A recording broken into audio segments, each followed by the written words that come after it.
So I was just recording the other video and uploading it, thinking about experiences I'd ever had with any deceased people or anything appearing to be a deceased friend or former friend, uh, visiting in, my sleep or something like that. And it could just be the subconscious. It could very well be that. I'm okay with that argument.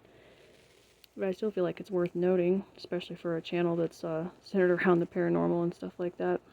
So I thought about it, and besides the pets I had lost, the cats that had passed away under different circumstances, uh, showing up again, appearing again in dreams, and bringing me comfort during the grief time of losing them, I realized it has happened to me once before when another friend who had been passed away seemed to appear in a dream that I had.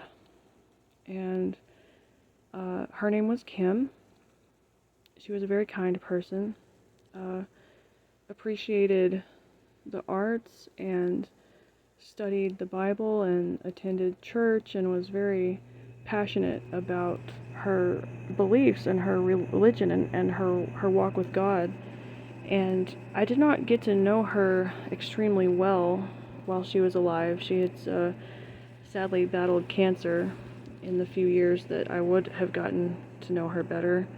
And so I always just left her and her family some space and some privacy, and I knew that was very difficult, but I was very kind to her. I visited her in the hospital, just probably a day or two before the end, and she was unconscious, and I think they had her on a lot of maybe medicine or something, and so she was asleep. But I walked in, spoke to her, and tried to comfort her, and then left. And on my way out of the hospital, I ran into some other friends from this church that we all attended, and I said hi to them on the way out, and they were her friends. She had so many people that loved her. But years later, probably, 5, 6, 7 years later, after she had passed on, I had a dream, and in the dream, it was like we were both in a classroom setting.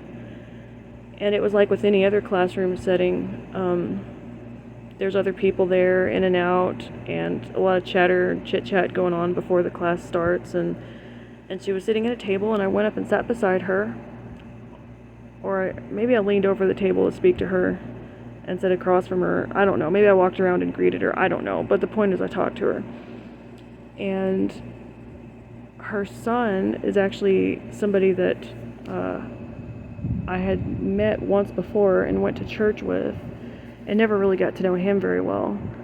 But as the more we talked, the sort of like the closer we became, and I got to know him a little bit better, and he's pretty nice guy, really pretty cool. And it was just interesting because in the dream, I told her, "Hey, I know your son. We've actually become pretty good friends." And it was like I was updating her after all these years, that I hadn't spoken with her.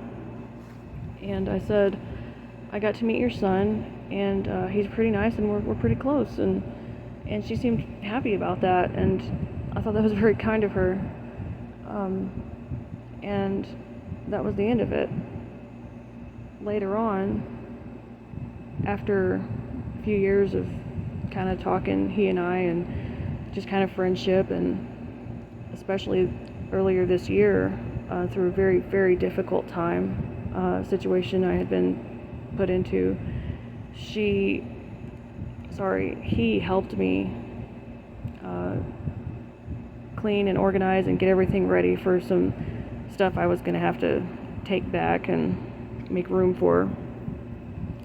And we became close. He was there for me during my darkest time. He was there ready to drive me to the hospital during a medical crisis that ended up resolving itself.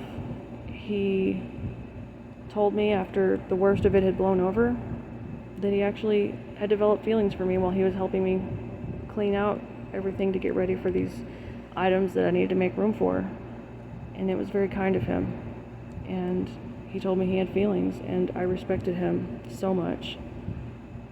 And we decided that we'd known each other long enough, a friend of the family, and we decided to get married. We'd originally planned to get married a lot later than we did, but we decided, you know what? We both love the 4th of July. It's my favorite holiday. I love the idea of freedom. I love the idea of a holiday that represents a freedom that had to be won and fought for. And we decided to get married on July 4th. And I feel good because I feel like I got his mother's blessing in sort of a roundabout kind of a way.